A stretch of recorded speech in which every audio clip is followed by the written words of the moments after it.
Quando nós pensamos em filosofia, logo vem à nossa cabeça a ideia de intelectual, de pensador, de uma coisa muito complicada.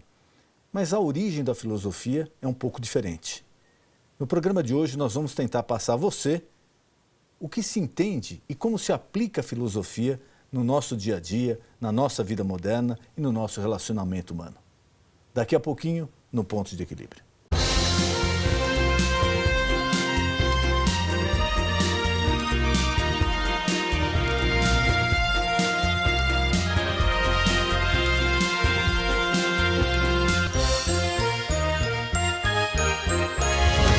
Numa tradução literal do grego, filosofia significa amigo da sabedoria, ou então amor pelo saber. Já numa definição mais atual, filosofia é o estudo de problemas relacionados ao conhecimento, à existência, a valores éticos e morais da sociedade. A filosofia é diferente da religião porque ela, na verdade, utiliza argumentos racionais. É diferente também da ciência, porque ela, por exemplo, não se utiliza de experiências, do chamado conhecimento empírico para atingir as suas conclusões. Então, desta forma, a filosofia vai se utilizar da argumentação lógica, da análise conceptual, do raciocínio. A filosofia se divide em uma série de segmentos, dentre eles a metafísica, a filosofia lógica, ética e até a filosofia política. Filósofos importantes da humanidade, Platão, Sócrates, Aristóteles, Epicuro, Sêneca, Confúcio, Descartes, Maquiavel, Montesquieu, Schopenhauer, Comte, Darwin, Nietzsche e tantos outros. O assunto do programa Ponto de Equilíbrio de hoje é filosofia. E neste sentido está conosco a repórter Marcela Lopes. Você sabe o que é filosofia? Mais ou menos. Acho que sim. É o estudo da vida. Sim, tenho um pouco conhecimento sobre filosofia. E você gosta de filosofia? Não gosto. Sim, adoro. Sim. Na realidade, eu não gosto muito de filosofia. Eu gosto mais sobre assuntos de atualidade, enfim, do dia a dia. Você usa a filosofia no seu dia a dia? Costumo aplicar, tento aplicar no meu dia a dia. Mais ou menos. Acho que sim, né? Filosofia de vida, das minhas ações, acredito que sim. Eu acredito que fazer bem ao próximo, respeitar as pessoas, essa é a filosofia que eu uso no meu dia a dia.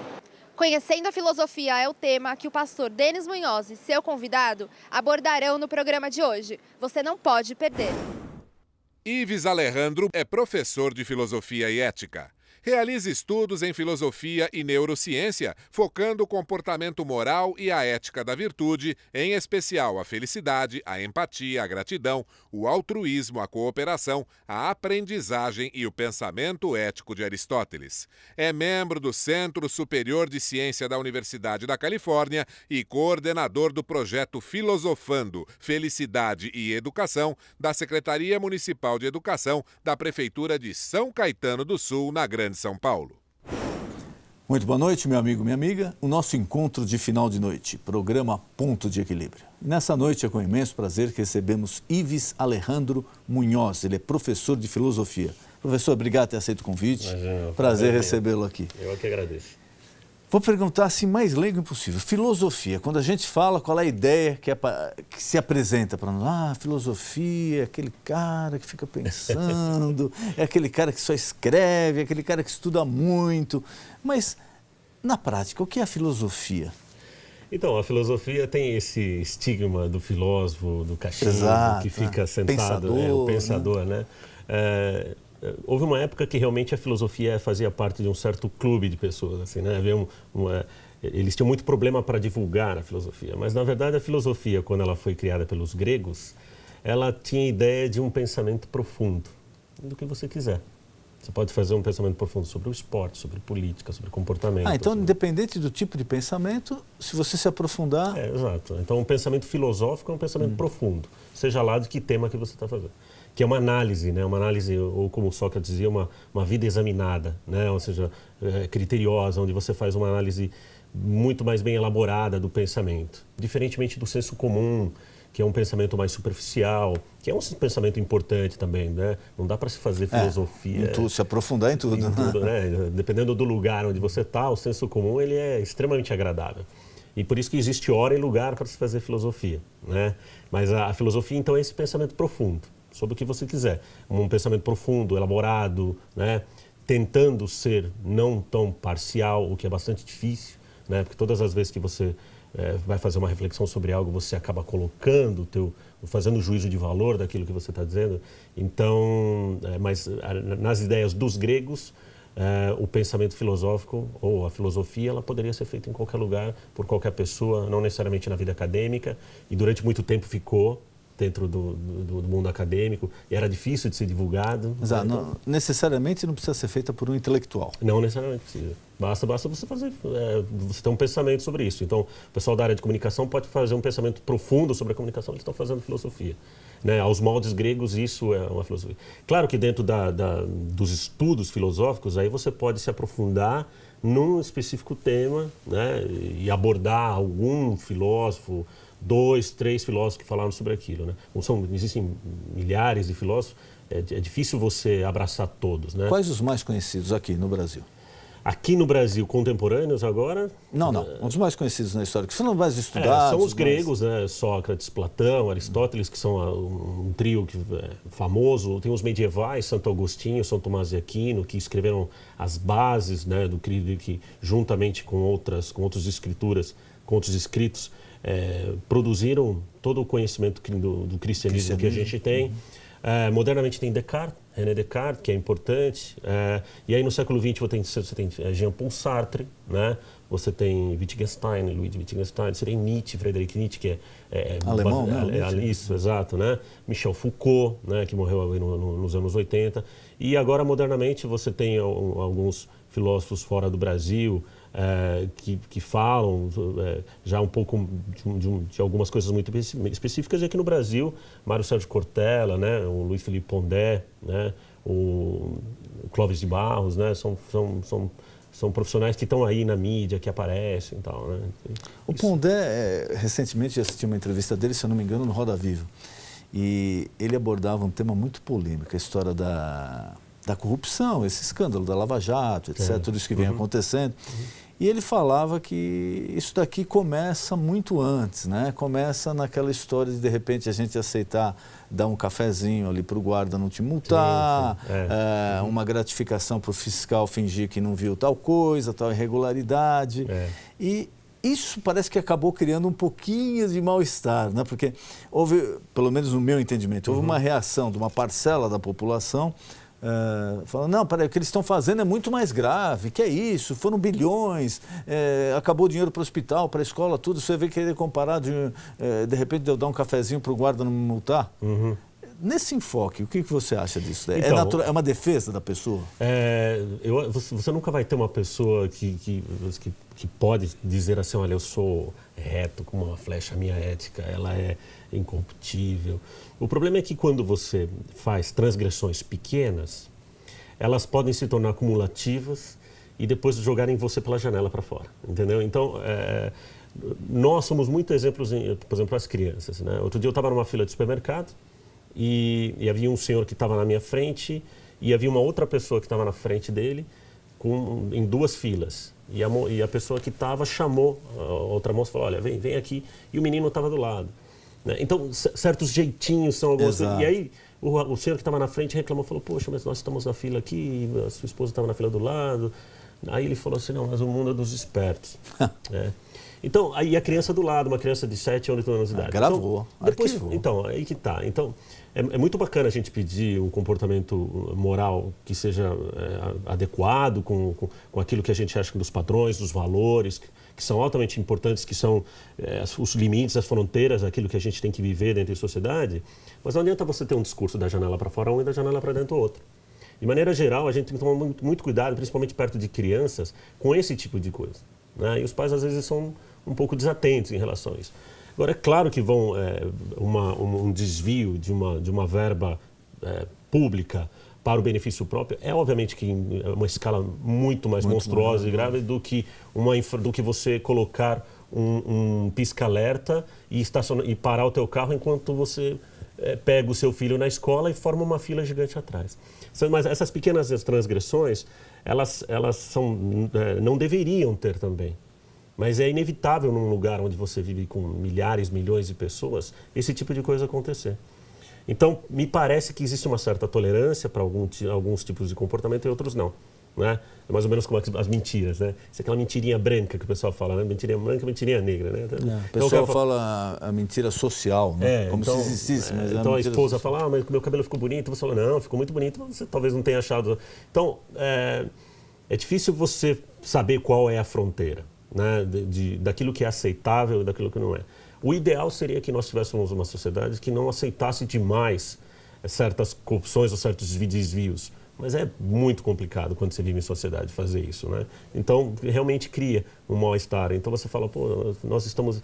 fulano elegeu em tal estado um político que está com um problema, mas aí você cobra a ética, mas você também não faz esse tipo de coisa na tua vida.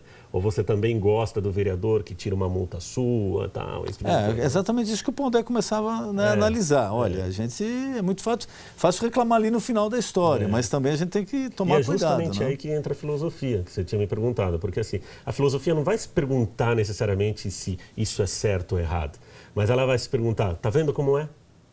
Exato. Né? O filósofo, a filosofia, ela não tem como característica dar respostas óbvias ou claras, mas ela vai dizer, olha como nós somos, nós cobramos determinadas coisas, mas que às vezes nós não temos, ou que às vezes nós não praticamos. Então, essa é uma das melhores coisas que existem na filosofia, que é você parar e olhar de fora e falar, caramba, né? Eu estou cobrando certas coisas, mas eu faço isso com os meus filhos, é isso que eu prego, eu produzo uma educação de valores, de comportamento ético, que eu acho que vai ao encontro daquilo que a minha família preza, mas ao mesmo tempo eu não dou seta para entrar, né, na esquerda, que pode parecer uma bobagem, mas é uma atenção que você dá àquela pessoa que está de trás, ou estacionar em fila dupla, ou furar uma fila de supermercado, né? Então me parece que algumas coisas você convive, né? São mais toleráveis e outras não. Mas isso sempre teve na história. Existem casos, pelo menos do meu ponto de vista, mais grave, que você acaba repreendendo o filho, eu vejo pais repreendendo o filho porque o filho fala um palavrão. Só que o filho aprendeu aquele palavrão com ele. Exato. Ele falou dentro de casa, então, mas se meu pai está falando... Uma vez, eu sempre cito um caso de um conhecido meu, que ele, infelizmente, o filho dele estava envolvido em um problema sério aí com crack, não conseguia largar o vício. E realmente ele já estava emocionalmente assim, muito abalado com isso. Ele já tinha tentado de tudo, tratamento, etc., não conseguiu. E um dia ele chegou em casa, uma das alternativas que ele deu para o filho, ele falou, então você vai fumar o crack aqui em casa, porque o garoto ia em regiões perigosas, ele tinha medo de ser morto lá, com polícia ou com a criminalidade. E um dia ele chegou em casa e sentiu aquele cheiro, né, do crack. E ele subiu, ele contando para mim.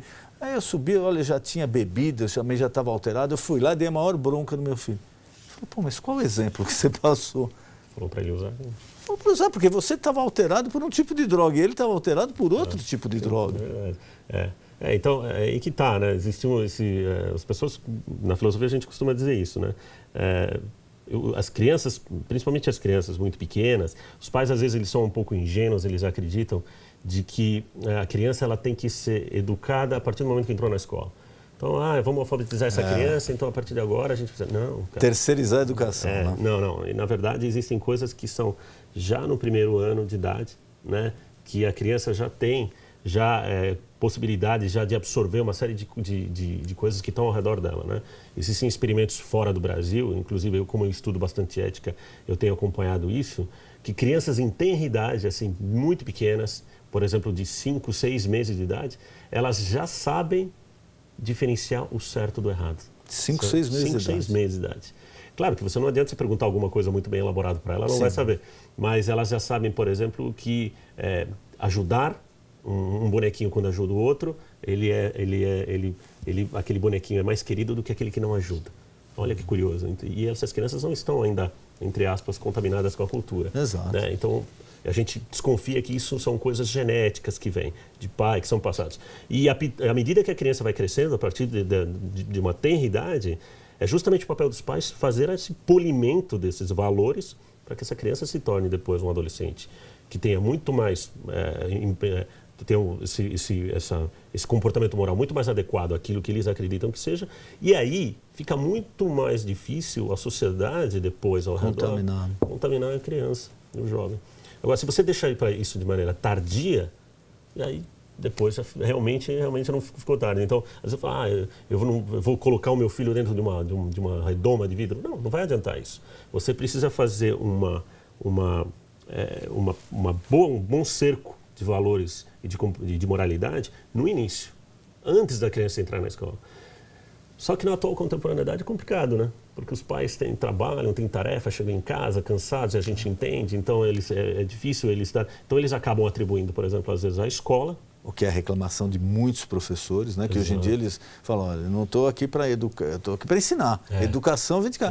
E os pais vão lá, às vezes, reclamar, não, porque meu filho tomou tal comportamento. Pô, mas isso daí é um problema que ele trouxe de casa. Se você conversar com professoras do ensino infantil, elas vão dizer assim para você, olha, aqui tem criança que eu tenho que ensinar a falar bom dia, obrigado, comer com a boca fechada. Que são coisas que deveriam já vir de casa, e a escola, não é que a escola não deve ensinar valores, mas a escola vai ensinar valores que são mais refinados. Exato. Mas existe uma base de valores que deve ser feita pela família. E a impressão que se tem é que as famílias não andam fazendo muito, ou poucas famílias andam fazendo isso. E aí depois você, obviamente, quer colocar isso na escola, ou na sociedade, ou seja lá em quem for, esse salva-vidas para que a coisa aconteça. Então, talvez o caso do seu amigo, por que ele está usando agora, já tardiamente? Talvez tenha faltado lá atrás uma orientação, uma conversa. Lá atrás. E essa reforma agora no sistema de ensino? Está tendo muita crítica aí, mas tem muita gente que está a favor. Então, aí que está. Eu acho que tem várias coisas assim. O que precisa se fazer uma reforma, precisa. Né? Eu acho que é bastante... quem conhece o ensino médio, eu fui professor esse ano aqui, eu estou fazendo 20 anos de magistério. Fui durante muito tempo professor de ensino médio, e agora sou professor universitário. Uma pessoa precisa ser realmente muito avoada para imaginar que um jovem do ensino médio ele consegue aprender matemática, física, química, biologia, português, história, geografia, inglês, filosofia, sociologia, artes, educação física. É utópico, né? Não dá. Então, a questão é o número de matérias, que é muito, ou é o conteúdo de cada uma, que é muito extenso? Essa é a primeira pergunta que você deve se fazer. Tem coisas que são relevantes ensinar dentro de química, todas as disciplinas têm sua importância, mas às vezes existem coisas que deve se perguntar. Qual o nível de aprofundamento? São relevantes, né? Então, uma criança tem que aprender cálculo estequiométrico? Não sei, talvez sim. Ela precisa aprender física moderna avançada? Não sei. Ou ela precisa aprender determinadas coisas, geografia? Claro que todas as disciplinas têm o seu valor e elas devem ser colocadas, mas a pergunta é em que profundidade para você não sufocar o jovem. Acho que essa é a primeira coisa. Agora, uma reforma feita assim, muito a toque de caixa, né, na base de uma MP, ela é problemática. Você tem que chamar os professores, os educadores especialistas, chamar a família, tem que chamar os alunos. Se debater mais, conversar mais. Né? Lógico. Então, o governo, eu acredito que tenha sido de uma boa intenção, eles colocaram isso, e isso, hoje nas redes sociais as pessoas não perdoam, então elas já olharam, e eu li a MP, ela está muito curtinha. Então está um pouquinho vago, então precisaria sentar. E aí eles falaram, não, olha, isso aí não, nós vamos sentar e nós vamos discutir. Então já não é mais, não voltou. Não, mas não vai tirar a educação física, não vai tirar... Não vamos tirar nenhuma. Lá está escrito que vai tirar, então como é que fica? Aí fica difícil explicar. Aí fica difícil. Então a impressão que eu tenho é que foi colocado e aí houve uma reação negativa e não é isso. Eu preciso fazer uma mudança, precisa. Em especial de sociologia e filosofia, existe uma coisa que eu gostaria muito de deixar bem claro para as pessoas, né, para os seus telespectadores, inclusive, que é o seguinte. A filosofia, em especial da filosofia, eu acredito muito que ela não deve ser uma filosofia que deva somente pontuar assuntos relacionados ao convívio social, em especial à política, por exemplo. Às vezes eu vejo as pessoas falando assim, tem que tirar a filosofia, tem que tirar a sociologia, porque os professores de filosofia e sociologia fazem com que a criança fique com uma visão esquerdista de mundo. Existe isso, realmente é essa. Mas aí que está. É a disciplina ou são os professores? Lógico, professores, não tenha dúvida. Em filosofia, nós temos um leque gigante de assuntos. Um deles é falar de política. Mas a gente fala de conhecimento, a gente fala de estética, a gente fala da arte.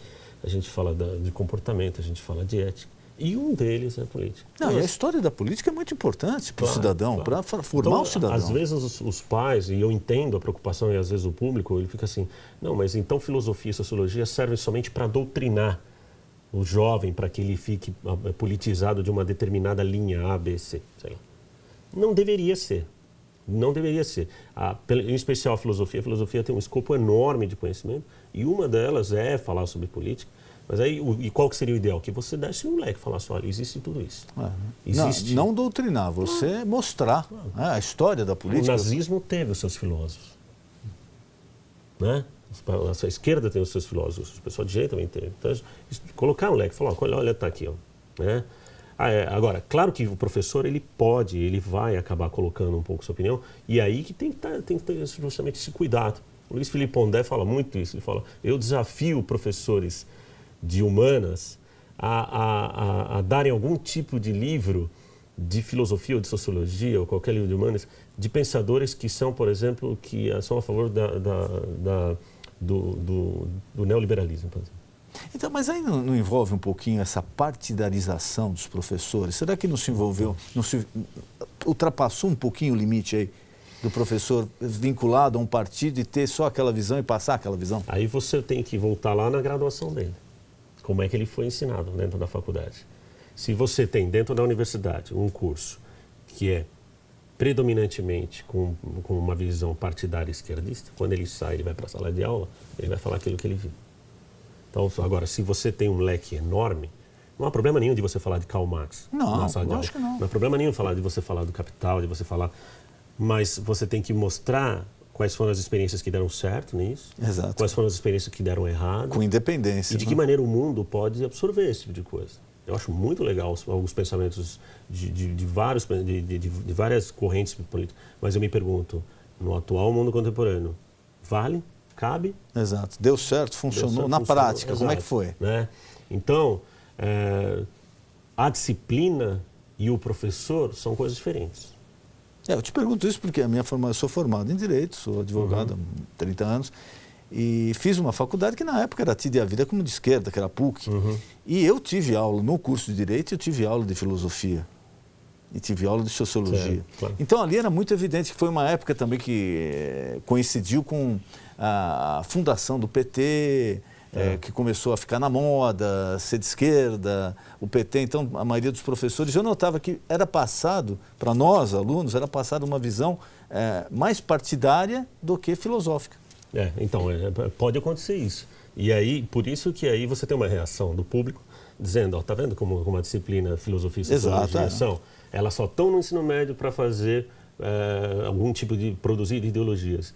Na filosofia, você pode ter, se o professor fizer isso, você vai ter, mas a filosofia não se resume somente à política, assim como a sociologia também não se resume. Então, a sociologia tem um trabalho belíssimo, por exemplo, quando fala sobre as questões da liberdade, quando fala sobre as questões ligadas a direitos humanos. Você não precisa só ficar 3 anos no ensino médio falando somente de política. Você tem outros grandes assuntos que tem. Então, agora, simplesmente chegar e falar... Não, corta não. Aí é complicado. É aquela história do proíbe. Proíbe é uma coisa muito complicada. Porque hoje você até pode ficar contente com uma proibição. Mas o que te garante que no dia de amanhã essa proibição não vai ser contra algo que você defende também? É isso que a gente tem que se policiar. Aí você joga o bebê junto com a água suja do banho fora. Exato. Então, por isso que essas coisas têm que ser feitas muito criteriosamente. Então, nós temos lá o currículo de filosofia, o que fala com filosofia, o que fala de sociologia, o que fala de humanidades. Dê tudo, dê todas as linhas de pensamento, né? Mas, às vezes, você tem alunos, por exemplo, que falam a mesma coisa que você comentou no ensino médio. Falar, puxa, mas só tem pensadores assim dessa área? Não tem pensadores desse lado, né? E a gente fala isso e às vezes os colegas meus falam, mas você não está defendendo eu estou defendendo a honestidade. Mas qual é o compromisso? É com a honestidade. A honestidade mental. Você tem que ser honesto para as coisas. Olha, nós temos esse leque aqui. E é importante que o jovem tenha esse escopo para que ele possa decidir. Mas ele ainda não tem condições de decidir. O córtex pré-frontal dele ainda não é maduro. Tudo bem, mas você dê para ele. Dê as possibilidades. Dê onde deu certo, onde deu errado, quais foram as experiências que se fizeram. Senão, você acaba dizendo a filosofia, a sociologia, E são professores de filosofia, Exato. professores de sociologia, né? Porque na Grécia Antiga, justamente quando se ensinava a filosofia, a ideia era justamente o quê? Você fazer com que a pessoa tivesse autonomia. A filosofia serve para dar autonomia, para que você pense com os seus Para o pensamento dela se aprofundar numa Exato, direção. e você ter a liberdade de você pensar do jeito que você quiser. Quando você já dá um discurso pronto, alguma coisa, você não está fazendo exercício filosófico. Você está fazendo o exercício da doutrinação. Exato, está vendendo a sua ideia, olha, e é isso. Você falava um pouquinho da ética. Como você encara esse fenômeno que vem acontecendo? Eu não digo só no Brasil, mundial. Parece que o ser humano de umas gerações para cá, ele se perdeu um pouco nessa parte de ética. Não sei se em função da modernização, da digitalização, da convivência muito interligada. A que você atribui isso? Olha, a impressão que eu tenho, e assim, existem vários sociólogos e filósofos que falam disso, isso não é só um raciocínio meu, é que, na verdade, nós não vivemos essas salas com professores e pais. Os pais falam assim, hoje falta valores. Não falta valores. É justamente o contrário, nós temos valores demais. E aí o jovem, ele tem uma... Exato. Quer ver um exemplo? Se você pegar os meus pais estão casados há 54 anos. Quando meus pais eram jovens, qual era a possibilidade de vida deles? Bom, meu pai era trabalhar, casar, ter filhos, netos, ter uma... Então, você tinha poucas... A perspectiva de vida era mais restrita. E né? você tinha pouco leque de opções. Exato. Hoje, qual é o leque de opções que um jovem tem? Enorme. Então, qual é a quantidade de valores que vem junto com eles? É enorme. E às vezes o jovem fica justamente empacado. Por quê? Porque ele tem tanto para escolher e aí não escolhe nada. O Sartre fala muito isso sobre a questão da liberdade. A liberdade é o exercício da responsabilidade. E às vezes as pessoas não querem liberdade, porque a liberdade é da angústia. Exatamente. Da angústia, né? Não, ou quer desvincular da responsabilidade também. Exato. Né? Então, nós temos, hoje nós temos tantas possibilidades para o jovem, para as pessoas. E aí você tem também um outro problema, e você tocou nisso, a expectativa de vida. Então você tem numa casa gente de 85 anos de idade convivendo com gente de 15. Tem valores completamente diferentes, porque valores dependem da época e dependem do lugar. Aí começa o conflito. Exato. Hoje, por exemplo, se você entrar numa universidade, você vai ver que a maior quantidade de jovens universitários são mulheres. Se você pegasse 100 anos atrás, não. Então, os valores mudam, porque a época muda. Os valores daqui são diferentes do Oriente Médio, são diferentes de outros lugares. Então, o que vale nos Estados Unidos, quando você aplica aqui, não necessariamente as coisas acontecem, vice-versa. Mas, vamos imitar uma escola finlandesa. Não é isso. Em que circunstâncias deu certo? Percebe? Né? Então, nós temos esse problema de a gente tem muitos valores. Existem alguns valores mínimos de convivência social. Né? Então, existem alguns valores, por exemplo, e eu tenho um projeto sobre ética para pequenininhos, né? Que a gente está desenvolvendo, que é ensinar determinados valores, que são as virtudes, né? Como dizia Aristóteles, que são o mínimo do mínimo para convivência com outra. Então, por exemplo, honra, justiça, né? Empatia, né? Coisas que você não ouviu falar. Né? Coisas básicas. Então, nossa, mas como é que eu vou ensinar justiça para uma criança? É fácil, numa mesa com a família, dividindo uma pizza, você pode ensinar para ele o que é justiça. Exato. Em qualquer lugar é possível. Isso, né? E aí você fala, não, mas falta... Os pais falam, não, mas faltam valores. Não é que existem, você precisa ensinar. Aristóteles acreditava que os valores são ensinados. Eles podem ser ensinados, e se eles são ensinados de pequenininho, e ficam forte na pessoa, no ser humano, lá na frente, eles vão estar mais fáceis de serem absorvidos, mais construídos. E aí fica muito mais fácil ele lidar com os dilemas éticos. Então, quando você fala, nós estamos vivendo uma crise de ética, porque nós temos muita gente junto, se degladiando no espaço, as pessoas morando em apartamento de 50 metros quadrados, você vivendo numa sociedade onde as pessoas se comparam. Então você tem um rapaz que ele está no ônibus lá, parado no meio do trânsito, enquanto ele olha um outro rapaz sentado no carro, com o celular ele dentro do ar-condicionado, então ele se compara, então ele fala, poxa, olha a minha vida, a vida.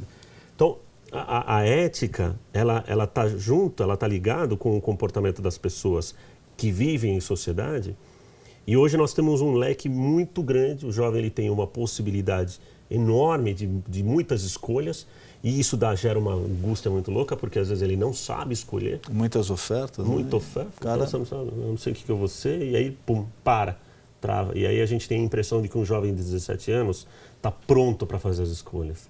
De forma... Às vezes não. E esse era o papel da escola, para os gregos. Qual que seria o papel da escola? Você construir para que ele aprenda a se conhecer, para quando ele sair da escola, ele já sabe quem ele é. E aí, quando eu sei quem eu sou, eu faço as melhores escolhas para a minha vida. Agora, se eu passo a escola inteira somente decorando, tirando nota e fazendo coisas que eu não... que não me levam tabela, né? Preciso fazer isso. E aí, quando chega no final, você fala para um rapaz no terceiro ano de ensino médio, e aí, o que você vai fazer da tua vida? Ele fala, não tem a menor ideia. Exato. A gente fala, como não? Você está com 17 anos. Você ficou fazendo tudo isso lá. Então, a escola, além de ser um lugar de saberes formais, também deveria ser um lugar que deveria ensinar a mecânica da vida. Olha, você vai tomar muito mais não, a vida vai ser vida é muito mais complicada, a vida não é tão cor-de-rosa. Mas vai enfrentar momentos bons, momentos ruins. Tem dia que vai ser nublado, tem dia que vai ser ensolarado. Mas cuidado, depois do dia do sol sempre vem um dia nublado. Mas também não se aflija, porque depois esse dia passa. Volta o sol. Ives, eu queria agradecer a tua presença aqui mais uma vez. Nosso tempo está acabando. E colocar à disposição algum recado, algum tema que eu não perguntei, que você queira passar ao nosso telespectador, por favor. Eu agradeço demais. É sempre maravilhoso falar de filosofia. A gente tem hoje esses expoentes que eu tive o prazer de conhecer, alguns deles, né, até como professores, que estão falando sobre filosofia. E a filosofia, a gente precisa dar uma chance para ela no sentido de ela melhorar a qualidade de pensamento das pessoas. Ela serve para fazer a reflexão.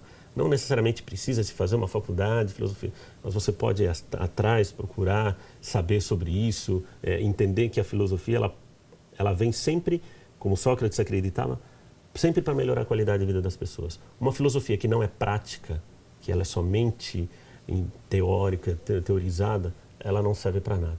Uma filosofia que ela é absorvida, ela é examinada e ela é colocada em prática, ela pode transformar a vida das pessoas em uma qualidade melhor e, como dizia o Sócrates, ser feliz, que é isso que a gente quer, todo mundo quer.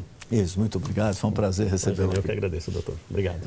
O nosso encontro de final de noite, programa Ponto de Equilíbrio. Boa noite.